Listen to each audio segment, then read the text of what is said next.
Alright guys, so if you've been watching my first time home buyer series, you should have already gone through and checked your credit score, made sure that everything was good and that your numbers are climbing. You should also have already gotten some savings in your account so you can pay for your down payment, so you can fund your escrow account, and also your first month's utilities once you've bought your house. And then also you've talked around to a couple different banks, and you've talked to one that you like and one that is willing to give you the kind of financing that you're interested in getting. So now comes the fun part. Let's go shopping. Now I'm going to be the buyer, and I'm going to show you what I look for when I'm looking at a house that I want to buy. And at the end, stay tuned, we're going to talk about a few negotiating techniques to get the best deal, or at least get the provisions that we want when we're buying our house. So come on and let's do it. Now, one of the tricks that I really love doing as an investor when I'm looking for a house is go out to the neighborhoods that you are most interested in and walk the neighborhood at night. Walk, especially on a Friday and a Saturday night. See what kind of crowd there is in the neighborhood. See how many people are walking around. There are a lot of cars going around. Are there any parties going around? Basically just getting a feel for the neighborhood during Friday and Saturday nights is going to really tell the tale for the neighborhood that you're looking at. So if you're interested in one or two neighborhoods you've narrowed it down to, use this as your final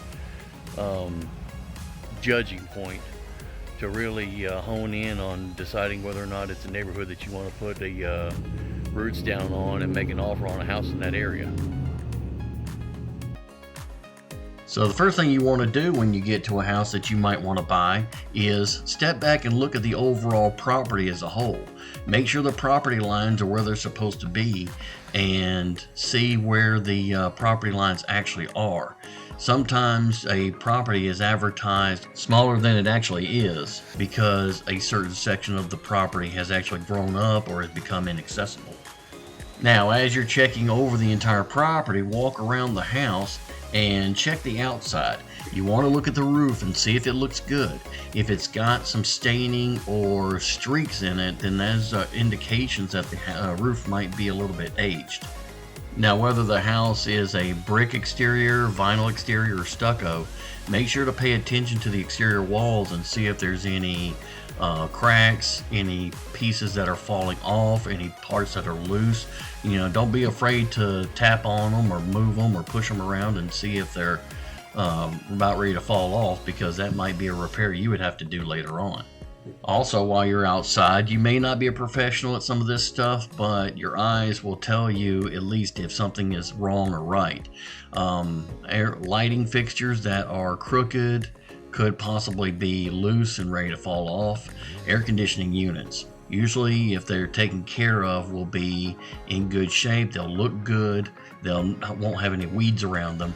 But if they're old, if they're really rusted, or if they have a lot of weeds around them, there's an indication that the air conditioner might need to be replaced.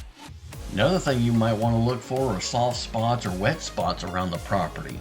As in this picture here, you see the driveway is actually still wet 2 days after the last rain, which indicated that there was a broken water line underneath the driveway, which is exactly what it was. The septic line had actually split open and was bleeding water through the concrete, and this was going to have to be fixed by the city. And while we're talking about water, it might be a good idea to see if you can visit the house while it's raining. So surprisingly enough, one of the best times to inspect a house is when it's actually raining. So this is a great time to check for leaks, watch for standing water, and see how the water runoff sheds away from the house, so you can make sure you have a dry foundation. Here's one little trick you might not have thought about. If you're buying a house that is within maybe a year or two of being built by the original builder, if it's only maybe a year or two old, well, check with the seller and see if the builder's warranty is still active and if it can still be transferred. Sometimes it can be transferred over to the new buyer, even if you're not the first one to buy directly from the builder. We've actually got a listing right now where a seller bought the house directly from the builder, and things didn't work out the way they're supposed to, and so now they're turning around and selling it, and it hasn't been a full year yet. So that warranty can transfer for this particular builder. They agreed to transfer the warranty to the new buyer because it's only been about 7 or 8 months. Okay, so we've seen everything outside. It's time to go inside and take a look around. As you go in, keep an eye on door thresholds, door jambs, window sill jambs, and other trim pieces that might be rotted. Now keep in mind, if you're the handyman sword and you find certain cosmetic issues that need a little touch up and you can handle that yourself, a lot of this stuff you can use as a negotiating tool to get the price down a little bit, and you can just fix it yourself. Now, big ticket items like flooring, paint, countertops, cabinets, or even plumbing are things that you're definitely going to need to take a closer look at and make sure they're in good condition, or it might be a negotiating tool to have it fixed before you buy. Next, make sure all the racks in the closet and the bathrooms are secured to the wall and not loose. If the house that you're looking in is supposed to be move-in ready, don't be afraid to flush the toilets, turn the lights on, turn on the faucets, and run the ceiling fans. Make sure everything works. Alright, so you finally decided that this is the house that you want to make an offer on. Alright, congratulations. So now, let's get into making the offer and the little tricks to being a buyer on your first house or even your next house. Alright, so we're going to sit down and we're going to come up with an offer to the seller. Now, like I said, I'm going to be the buyer, and I'm going to go through what I usually think about and usually what I want to find out in order to make that offer. And the first thing I want to do is, if it is possible, which granted most agents are going to say no, they're not going to allow it, is I would like to talk to the seller if possible. Now, like I said, most agents are not going to allow that. So, next best thing is ask a lot of questions. Talk to the seller's agent, or have your buyer's agent talk to the seller's agent. You want to know, first of all, why are they selling the house? Is it a change of lifestyle? Is it somebody died? Somebody get a promotion and move to another state? Is it a military member and PCSing to another location? Okay, the motivation behind selling a house is because they want something else more than they want this house, or they're selling this house to alleviate a problem that's in their life. So if you can hone in on what it is that they're trying to solve, that's going to be more important to them, and they're more willing to accept the offer. Even if it's not the highest dollar amount, if you can accommodate what it is that they're trying to accomplish, that's going to key in with the seller. It's going to resonate with the seller more than just the dollar amount. Okay? Now, of course, most people selling a house on retail, it's usually the money. But it's good information to have. So, once we know why it is that they're selling the house, what all they've done to the house, how soon do they need to sell? You know, they may be willing to sit on that house until they get the price that they want. Or, if you're able to, say, pay for the U-Haul, pay for 3 days worth of hotel fees, and their first month's utilities, you know, they'd be willing to take a discounted offer right now if you can get them sold and out and on their way immediately. So you've got speed and you've got money. So one or the other is going to play a heavy role in how you make your offer. Alright, so now that we've got an idea on the motivation behind why the seller's selling the house, next we need to find out what kind of position we're in to push on them a little bit. So first of all, I'm already an agent, so I can get access to the MLS. But what I'm talking about is how many houses are out there, supply and demand. How many houses are out there, how many buyers are out there. Currently, right now in the Middle Georgia area, there's probably 1,200 houses across the entire Middle Georgia area at any given price point. And there's probably less than 200 or 300 to any specific price, level. 1 to 200, 2 to 300, 3 to 400. So the inventory is pretty low, but the number of buyers is also kind of low too. But all in all, as it stands right now, me wanting to buy this house, I need to know what kind of position I'm in to negotiate.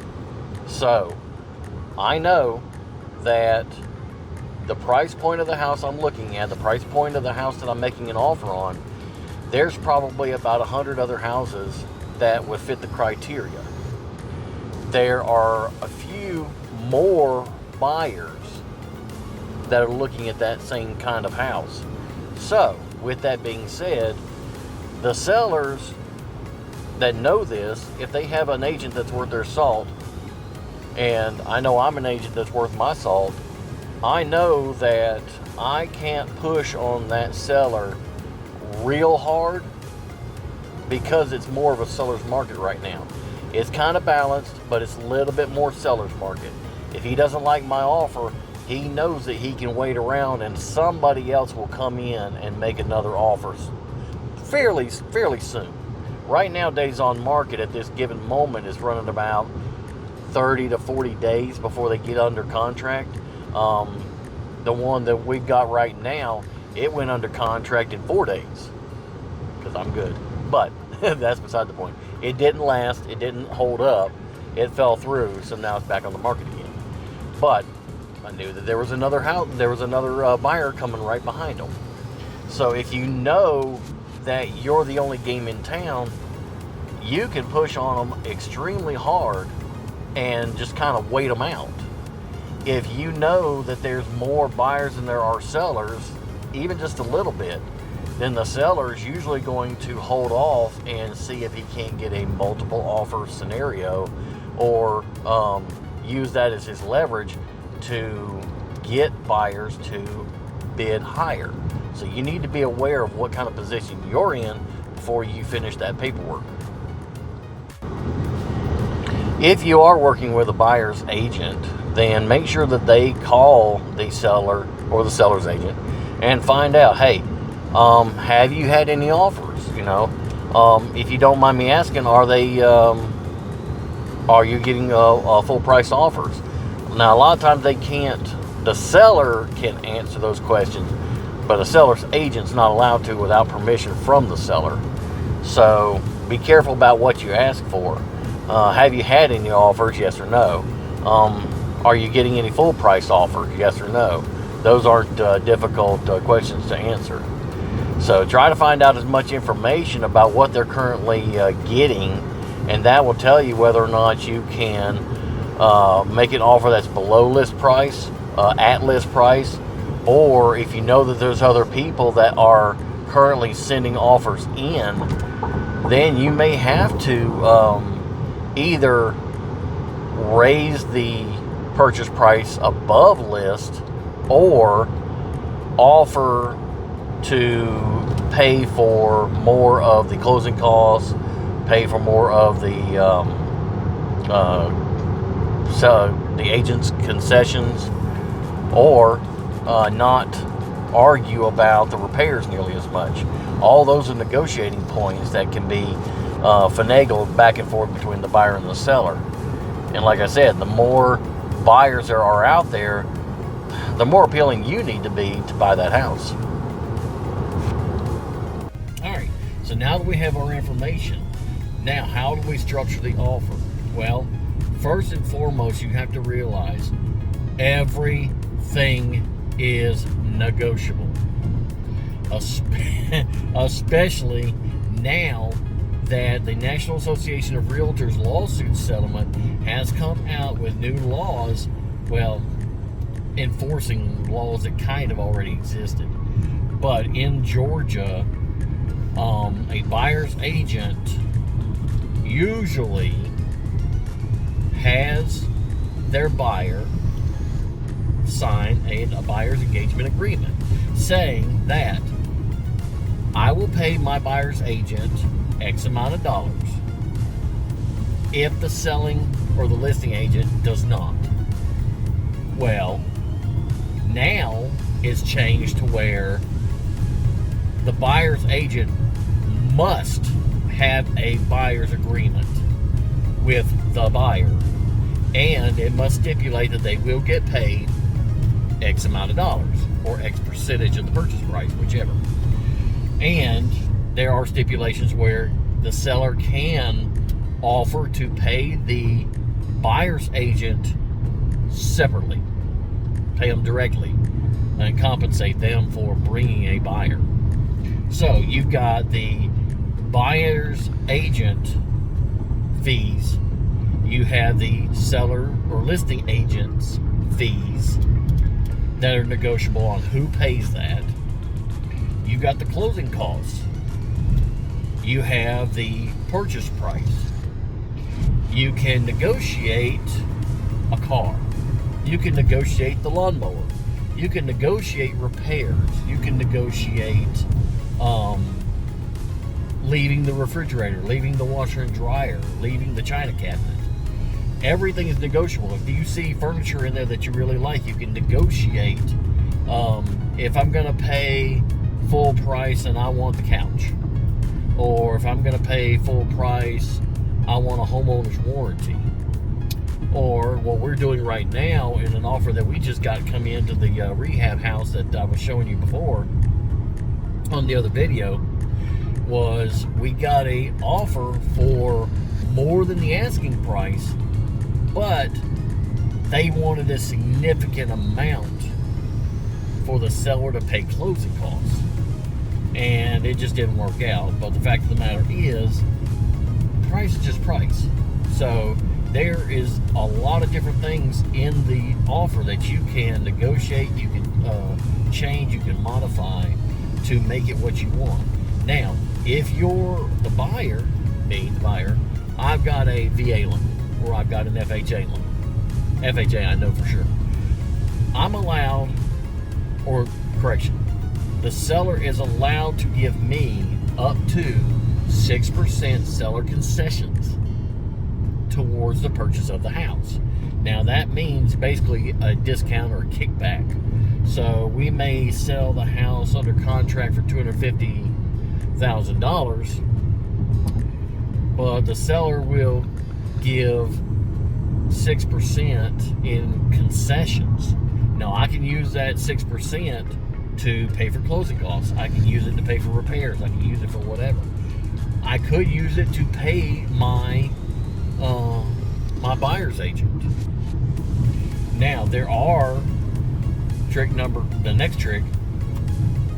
There is a certain wording that you can put in the remarks section that stipulates that if you can get the seller to agree to it, that they will put X amount of dollars towards compensation of the buyer's agent fees.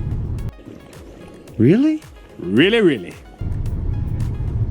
Why you put it in a certain way like that, seller shall pay X amount of dollars towards buyer's agent compensation fees, is because that will stipulate that it's for the buyer's agent compensation, and it should not.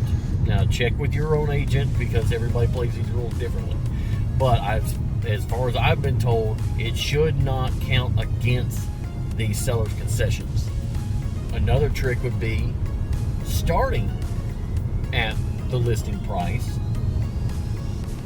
but you want closing costs paid, or you want a certain seller to provide certain things. Once you make the offer on certain things, if the seller comes back saying, no, I'm not going to do this, well, okay, if you're not going to give me this, then at least give me that. Try not to just accept what they are not willing to do. See if they're not willing to do A, see if they'll trade it out for B. If they won't do B, see if they'll trade it out for C. But keep the total net value. Try to keep the total net value where you want it. Now, of course, it doesn't always work. Some sellers are just plain out stubborn, like me.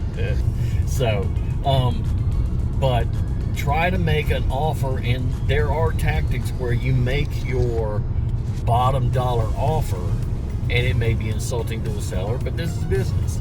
Okay, all you're doing is negotiating. No harm, no foul. You know, if they get hurt feelings, and well, you know, they shouldn't. But you make an offer, and most sellers don't realize it would be better to get a bad offer than no offer at all. Because if you don't get an offer on your house, then that just means nobody wants your house under any conditions. And yeah, that's more of an insult. So I would rather take, me as a seller, I would rather take a lowball offer saying they are at least interested, they're just not that interested. So now, being back to the buyer, you know, you want to make the offer as, you know, of course, as advantageous towards you as possible. Now that you understand that all this different stuff can be negotiated, the total package is what you're looking for. If you don't have the full amount of money, see if they will throw in enough extras to make the dollar amount worth it. Like I said, throw in a car, throw in a motorcycle, throw in a boat, throw in a lawnmower, throw in a new roof, maybe, you know. Come up with anything that you want. If you can't get them to come down on the price, see if you come up on the on what they're willing to offer to go with the house. Now, once you got it kind of the negotiating started, the next part, once you come up with the initial offer that is agreeable to both parties, you've got a price, you've got who's going to pay how much in closing, and like I said, all of it's negotiable. You can pay all the closing in lieu of a discounted price. They could pay closing in lieu of a higher purchase price. So negotiate the purchase price, negotiate who's paying how much in the closing. You can split it too. You can cut and slice and dice it any way you want. Also, you can negotiate who is going to be the closing attorney. Now in Georgia, we use a closing attorney, and the closing attorney orders the title search, or title abstract. So, just so you know that. You can also negotiate how long you have to inspect the house and do your due diligence. Kick the tires, look at the roof, walk around, kick the walls, make sure everything is like you want it to be in the condition that you expect it to be. And I say that deliberately because you've got new construction that has, you know, trim work that might need to be touched up, all the way up to an immaculate house, or all the way down to a rehabber that needs a complete rewire or new plumbing or something like that.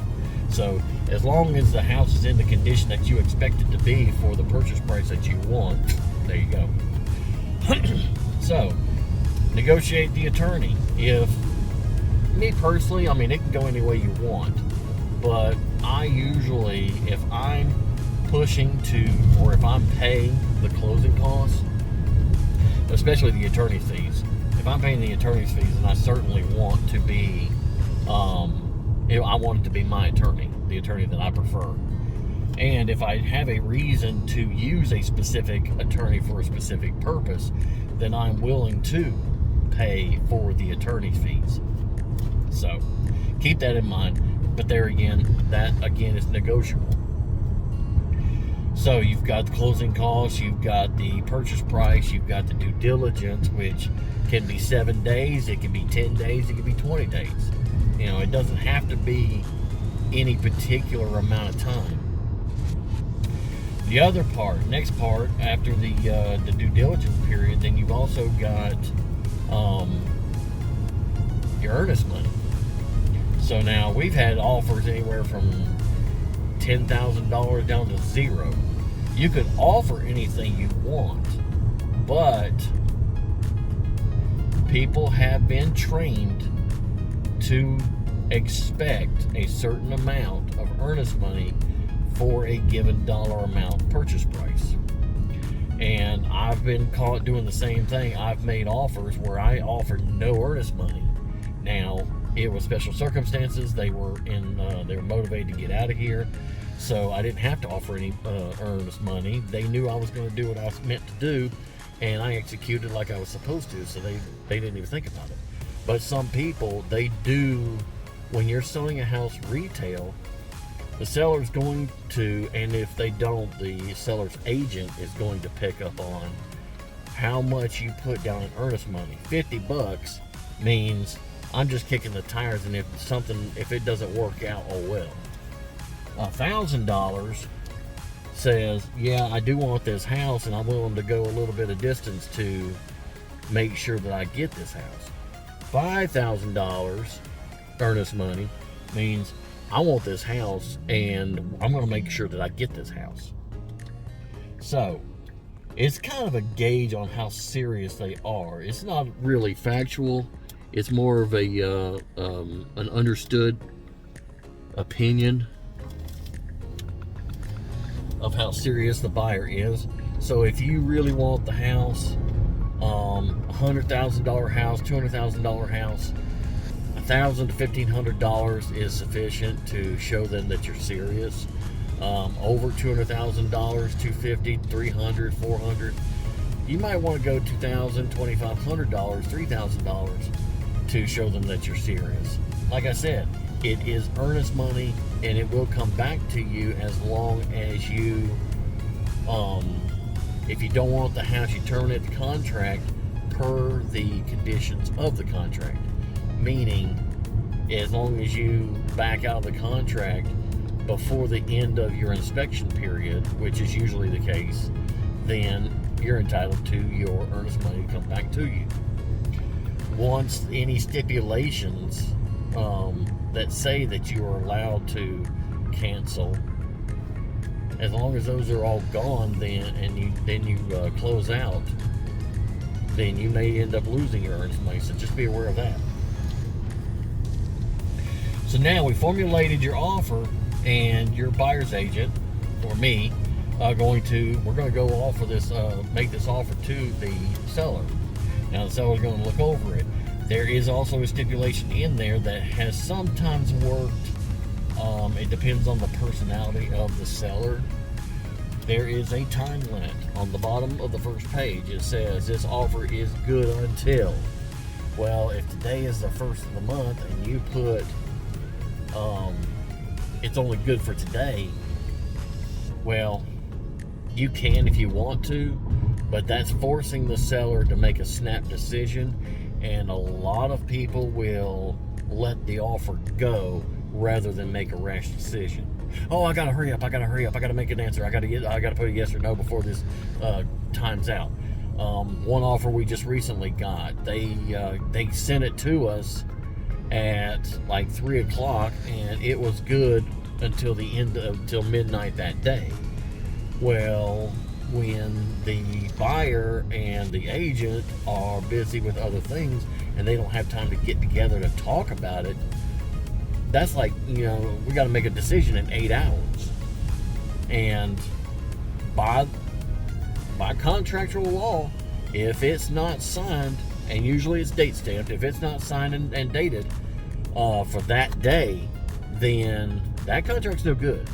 At midnight, at the end of that day, that contract's no good. Even if you sign it and everybody agrees to sign it, doesn't matter. That time limit just null and void that whole contract. So you have to write it over again. So be a little bit reasonable. If you want to make an offer on a house and you don't want it to be hanging out there in the wind, give them 3 days. I usually give my sellers 3 days. Here's my offer. You've got 3 days to decide. If I'm giving it to them on a Friday, then I give them until 5 o'clock Monday or midnight Monday. So they've got the whole weekend to mow it over, kick the tires, think about it, and see what they want to do. But yes, if you want to be a little bit sly, you can make the offer 24 or 48 hours. You've got until today is 5 o'clock on the 1st, and you've got until 5 o'clock on the 2nd to make a decision. Unreasonable short amount of time will just make them mad.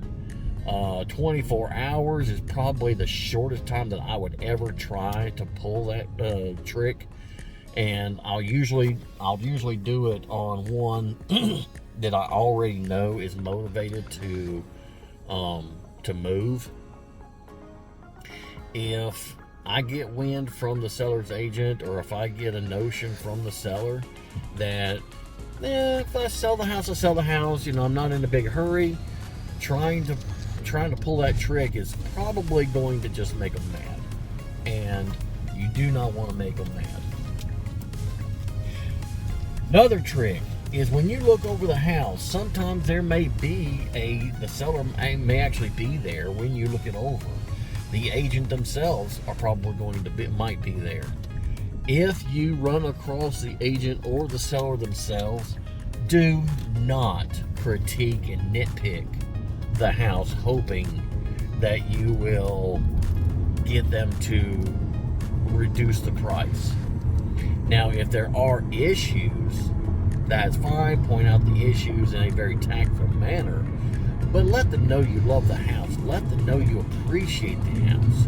If you like the house, let them know it, because a buyer can tell you to kick the bricks anytime they want. They don't have to sell to you, and they don't have to give a reason.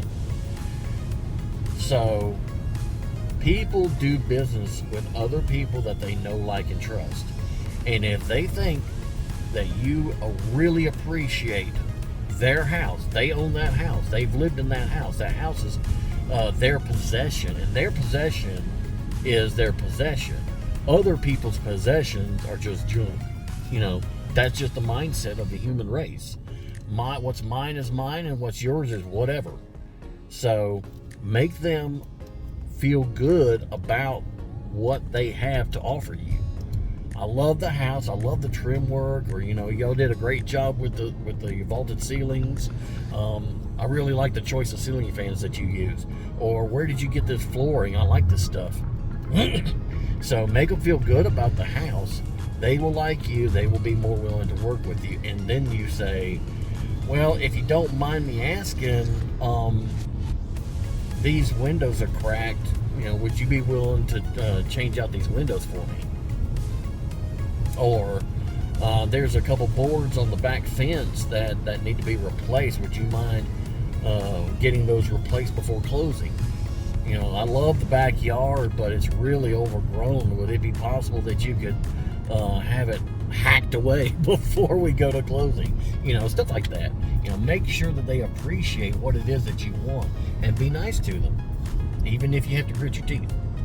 Being nice always helps the sale go through in the direction that you want. All right, so now we've gotten into the due diligence period. We've come up with the terms that we agree with. You've signed the house. Well, I'm the buyer, right? Yeah, I'm the buyer. So I've signed my side. I'm buying the house. They signed their side. They're selling the house. And we're going over the due diligence period. The due diligence period is when the appraiser is getting scheduled by the lending company. The inspector is getting scheduled to come out and look over the house. Now, we've already done our walk around, and we didn't see anything that was objectionable to us. So now we're going to have a professional come in and do a deep dive into the house and look at the nooks and crannies and see the behind the scenes stuff, and let them give us a report and see if they find anything that is objectionable to us or objectionable to the lender, because the lender has a stake in this, and they can look at the report and say, okay, I'm going to lend money on this house. I want this, this, and this fixed. And they can do that. So during that point is when you have another open spot to negotiate. Okay, they found some wiring that was messed up in the attic. Okay, would you be willing to get that fixed? The drain line coming off the water heater is not the right size. Would you be willing to change that out? What else? Oh, hood vents. Hood vents, not the right kind. I'm not going to get into that, but there's a funny story behind that one. But would you be willing to change that out? So on and so forth. There are going to be repairs that need to be done. The inspector is going to make sure that he finds things that need repairing, just for the simple fact that they have to justify justify their price, justify their cost. They're going to pay $450 to inspect a house. They got to give you a report that actually looks like they did a $450 job. So they're going to come up, they're going to find stuff, even if it's nitpicky, for you to negotiate with. And then you take this back to the seller and say, well, I still love the house, but there's a couple items here. Would you be willing to fix this stuff, or would you like to discount the purchase price in compensation for, or in lieu of fixing this stuff, and I'll take care of it. So now you've got a chance to lean the purchase terms in your direction a little bit more. Now, some people can be stubborn and they say, nope, it's as is, how is, where is, and you either like it or you can hit the bricks. Or others say, you know what, I've got to get out of here. Just, how about I give you a $5,000 discount, or how about I give you a $7,000 off the purchase price, and you take care of it yourself. That's again where the motivation comes in. If they're willing to sit on the house for 100 years, then so be it. If they need to get out of here, or they want this deal done, then they may be willing to either fix it themselves or take the dollars off the purchase price. So here's your other location in the process where you can negotiate a better deal. All right, so now we've gotten through the due diligence period. Y'all have agreed. We've agreed. I'm the buyer. I keep forgetting that. We've agreed to the terms. We've agreed to the repairs. We've agreed to everything. So now what's left is the final appraisal, underwriting, my lending. Now, if I'm buying with a loan, FHA loan, VA loan, conventional loan, they all have their different little nuances. But ultimately, the lender is going to put his 2 cents in if there are any repairs that they are not willing to lend on the house until those repairs are fixed. They're going to let you know. Okay, so that's all been hashed out. We're past the due diligence period. And your last out, like we were talking about with the earnest money, your last out is if the lender does not approve the loan. Now, if you were smart, and I know I am, when I am buying that house with a conventional loan, FHA loan, I'm going to make sure that there's a stipulation in the purchase contract, purchase agreement, that if my lender does not approve the loan, I can't get a loan on that house and I don't buy the house. So I've got to make sure that that's in my agreement. So if the lender doesn't approve the loan, then I don't have to try to come out of pocket myself to buy the house. And I can still get my earnest money back. So that's my last front for getting my earnest money back. Other than that, as long as they approve the loan, then the earnest money goes towards the purchase price at the closing table, and then the loan will come in and fill in the gap for the remaining balance of the purchase price and whatever was agreed upon with the closing costs, buyer's commission, seller's commission, so on and so forth. So that takes it all the way to the closing table, and we now own the house in the terms that we wanted. So I hope these tips for buying a house helped you out. If you've got any other tips to add to this, make sure to put them in the comments below. Make sure to share them to people that you know, because being a good negotiator doesn't just happen with buying a house. Being a good negotiator works with getting a job, getting a car, getting a boat, negotiating with your spouse. It happens every day, whether you know it or not. So make sure that you like and subscribe, and I'll talk to you on the next video. Have a good one.